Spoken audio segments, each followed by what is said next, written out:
This round of questions is going to be based on a scenario which we think is quite plausible, that any of you as president might well end up facing. It concerns Iran, and these are the circumstances. Its nuclear program has continued to advance. UN weapons inspectors have now saying that it appears that Iran is on the verge of being able to produce and may even be producing nuclear weapons. Iran has suspended its cooperation with the UN nuclear agency and asked the inspectors to leave the country. Cross-border incidents in Iraq involving elements of the Revolutionary Guards have continued to increase and are a continuing problem for U.S. forces there and for the Iraqis as well. The UN Security Council has imposed some economic sanctions on Iran, but has refused to authorize the use of force against that country.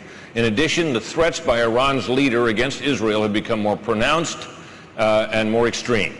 What do you do? Congressman Paul.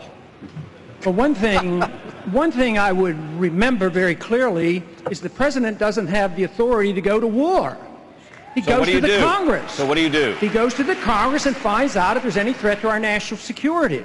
And thinking back to the 1960s, when I was in the Air Force for 5 years, and there was a Cold War going on, and the Soviets had 40,000, and we stood them down, and we didn't have to have a nuclear confrontation, I would say that we should go very cautiously. We should back off. We should be talking to Iran right now. We shouldn't be looking for the opportunity to attack them.